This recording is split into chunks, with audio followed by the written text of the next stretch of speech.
सो है गाइस, मैं मोहम्मद नाहिद अख्तर आपका एक बार फिर से स्वागत करता हूं मेरे यूट्यूब चैनल पर।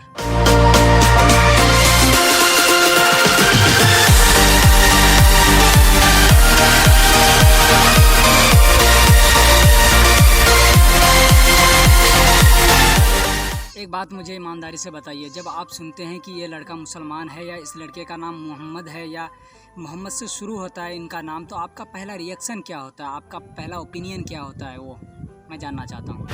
तुम हो कौन? कुछ लोगों को ये बोलने में एक पल भी देरी नहीं लगती कि इसका नाम मोहम्मद से स्टार्ट होता है, मतलब ये मुस्लिम है। मुस्लिम मतलब आतंकवादी, मतलब ये बुरा व्यक्ति है, इसलिए इससे दूर बनाए रखो। और वो व्यक्ति अपने आप को मुस्लिम लड़कों से दूर कर लेते हैं। और यहाँ से हमें पता चलता है मेजॉरिटी और माइनॉरिटी के बारे में। अच्छा, शुरू से अब जो लोग मेजर या माइनर को नहीं जानते हैं, उन लोगों के लिए मैं आसान शब्दों में बताना चाहता हूँ कि ये इंडिया है। इंडिया में मुस्लिम्स हैं, हिंदू हैं। मुस्लिम्स कम तादाद में हैं, इसलिए मुस्लिम्स यहाँ पे माइनॉरिटी में आ जाते हैं, जबकि हिंदू ज़्यादा हैं, इसलिए ये मेजॉरिटी में आ जाते हैं। What? चाहे देश कोई सा भी हो, रिलीजन कोई सा भी हो, हमेशा माइनॉरिटी को प्रॉब्लम आती है, मेजॉरिटी को प्रॉब्लम नहीं आती। मेजॉरिटी हमेशा जजमेंट देते हैं, जबकि माइनॉरिटी विक्टिम रहता है। हमेशा उनको भुगतना पड़ता है, उनको हर चीज़ सोच समझ कर उठाना पड़ता है। वो फ्रेंडशिप के लिए अपने हाथ बढ़ाते हैं, जबकि मेजॉरिटी के ज़रिए उनको हमेशा ठुकरा दिया जाता है। तो ये प्रॉब्लम्स होती है माइनॉरिटी और मेजॉरिटी में। अब यहाँ पे कुछ लोग ऐसे भी होते हैं जो हमेशा सपोर्ट करते हैं माइनॉरिटी को भी और मेजॉरिटी को भी। मतलब देश एक है, सब मुसलमान और हिंदू सब मिलजुल के रहते हैं, तो उसमें प्रॉब्लम क्या है? प्रॉब्लम कोई सा नहीं है। ज़्यादातर लोग ये चाहते हैं कि मिलजुल कर रहें, लेकिन अक्सर जो सो कॉल्ड पर्सन होते हैं जो हमेशा ये चाहते हैं कि एक देश मतलब एक रिलीजन होना चाहिए, तो उनके लिए मेरे पास कोई अल्फाज नहीं है, मुझे माफ कर दे आप लोग सारे, मुझे छुट्टी दे दें। क्योंकि मेजॉरिटी और माइनॉरिटी हर जगह मौजूद मिलेंगी आपको। यहाँ तक कि पाकिस्तान से इंडिया, बांग्लादेश, तुर्की, सऊदी अरब, हर जगह मेजॉरिटी माइनॉरिटी है। कोई भी ऐसा इकलौता देश आपको नहीं मिलेगा जहाँ पे सिर्फ एक ही रिलीजन रहते हैं या वास करते हैं। ऐसे में हम लोगों को क्या करना चाहिए? ऐसे में हम लोगों को आपस में मिलजुल कर रहना चाहिए और सब मिलकर अपने देश की तरक्की के लिए योगदान देना चाहते हैं। मेरे नाम में ही मोहम्मद है। अब देखिए, हम माइनॉरिटी में आते हैं, मतलब हम इंडिया से हैं, इंडिया में हम मुसलमान हैं। मेरा नाम मोहम्मद नाहिद अख्तर है, मेरा नाम भी मोहम्मद से शुरू होता है। इसका मतलब ये नहीं कि मुझे अपने देश से प्रेम नहीं है। अरे कोई मेरे देश के बारे में बुरा बोल के तो देखे। अगर टाइम आए तो हम भी आपके साथ मिलकर कंधे से कंधे मिलाकर सरहद पर, बॉर्डर पर दुश्मनों से लड़ने में अपना जान फना कर सकता हूँ। इतना प्रेम है, क्योंकि हमारे रिलीजन में ये समझाया जाता है। सबसे पहला लेसन यही होता है हम लोगों का कि अपने देश से प्रेम करना सबसे पहला ईमान है, सबसे पहला धर्म है। सबसे पहले देश, उसके बाद भेष। तो जहाँ का खाओ वहाँ का गाओ, मतलब खा रहे हो किसी और का, गा रहे हो किसी और का, ये फिर कोई रिलीजन नहीं। इसमें कोई रिलीजन का प्रॉब्लम नहीं होता है। अगर हम आतंकवादियों की बात करें तो जो आतंकवाद होते हैं वो मुस्लिम नहीं होते।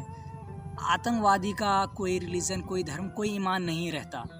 ऐसा नहीं है कि सिर्फ मुसलमान ही आतंकवादी है या हिंदू ही आतंकवादी है। बहुत सारे मुसलमानों में भी आतंकवादी निकल जाते हैं, बहुत सारे हिंदू में भी, ईसाई, क्रिश्चियंस, हर रिलीजन में आतंकवाद फैले हुए हैं। अगर ऐसा नहीं होता, अगर सिर्फ मुसलमान ही आतंकवाद होते हैं, तो आज जहाँ जहाँ हिंदू राष्ट्र हैं वहाँ तो कम से कम शांति रहती। या जो कंट्री सिर्फ मुसलमान है, मुसलमान के नाम पर है, वहाँ पर तो कोई दंगा फसाद नहीं होता ना। तो उनसे छुटकारा कौन नहीं चाहता? तो मेरा मोटिव इस वीडियो को बस यही समझाना था कि हमेशा मेजर और माइनॉरिटी में फ़र्क होता है, जजमेंट किया जाता है। लोग कहते हैं कि कोई फ़र्क नहीं है, लेकिन फ़र्क होता है, फ़र्क किया जाता है। हमें प्रॉब्लम्स आती है जब मैं कहीं पर जाता हूँ, बाहर निकलता हूँ, अपने घर से बाहर निकलता हूँ, तो मुझे पता चलता है कि अरे भाई, कोई मुझसे पूछता है कि तुम्हारा नाम क्या है। अगर मैं बताऊँ मेरा नाम मोहम्मद है, तो फिर मुझे पता चलता है कि भाई मैं मुसलमान हूँ, मुझे एक अलग कैटेगरी में रखा जाता है। आज मैं एक बात मैं बताता हूँ, आज मेरे लगभग 90% जो फ्रेंड्स हैं वो हिंदू हैं, और हम समझते हैं एक दूसरे की फीलिंग्स को। आज जगह जगह पर मॉब लिंचिंग हो जाती है, कभी कुछ हो जाता है, कभी किसी का रेप हो जाता है, कभी रेप में सस्पेक्ट मुसलमान पाए जाते हैं, कभी मॉब लिंचिंग में सस्पेक्ट हिंदू पाए जाते हैं। ऐसा क्यों होता है? आज हिंदुओं का रेप हो रहा है तो कहीं मुसलमानों का रेप हो रहा है, कहीं हिंदुओं की मॉब लिंचिंग हो रही है तो कहीं मुसलमानों का मॉब लिंचिंग होता है। और बहुत सारे लोग ऐसे मिलेंगे, बहुत सारे आपको यूट्यूब पर वीडियो मिल जाएंगे ऐसे कि भाई ये मंदिर में मुसलमानों को पानी पीना वर्जित है, किसी मस्जिद में हिंदुओं का पानी पीना वर्जित है। क्यों? पानी पे लिखा है कि ये मुसलमानों के लिए नहीं बना है, ये हिंदुओं के लिए नहीं बना है। पानी के लिए कौन सी लड़ाई? अब एक बात मैं कहता हूँ, आपका शरीर है, आपके शरीर में इस वाले उंगली में आपका पेन है तो आप इस वाले उंगली को काट कर फेंक देंगे? नहीं ना। ऐसे ही अगर मुसलमान या हिंदुओं में आपस में लड़ते रहेंगे तो ये सब तो है भारत माता की ही बेटे, भारत माता की ही अंग है। तो इस अंग को आप काट कर किसी बाहर फेंक देना चाहते हैं NRC वगैरह जैसे लगा कर, तो आप बताइए कि इसमें से दुख आपका कम होगा या बढ़ेगा? फिर लोग कहाँ जाएंगे? यहाँ पे लोग कोई 250 साल से रह रहे हैं तो कोई 150 साल से रह रहे हैं। आज़ादी से पहले की सारे लोग हैं यहाँ पे, फिर भी आपको मतलब कुछ समझ में नहीं आ रहा है। अगर आपको ऐसा करना था देश को तो प्रॉपरली करते हैं ना 1947 में। अभी करने की क्या ज़रूरत है? अभी जो जहाँ पे हैं खुश हैं, वो अपना घर बनाकर 2 वक्त की रोटी चाहते हैं, सब कोई मिलकर रहना चाहते हैं, खाना चाहते हैं, पीना चाहते हैं, लेकिन ऐसा होने नहीं दे रहे हैं कुछ लोग। ये RSS के लोग, ये जो गोदी मीडिया है वो बातों को घुमा फिरा कर ऐसे मतलब छोटी छोटी सी बातों को ना बड़े बड़े मतलब इसमें तोड़ मरोड़ कर पेश किया जा रहा है। हमेशा नेता अपने फ़ायदे के बारे में सोचता है। अगर वो अपने फ़ायदे के बारे में नहीं सोचती तो आज जगह जगह स्कूल बन चुकी होती, आज जगह जगह सड़कें बन चुके होते हैं, आज जगह जगह सरकारी अस्पतालें बन चुकी होती। लेकिन ऐसा हुआ तो नहीं ना। लोग अपने जेब भर रहे हैं और हम उसको दे रहे हैं। हमारे पैसे से वो अपने खुद का महल तैयार कर रहे हैं। ये सब किसके लिए?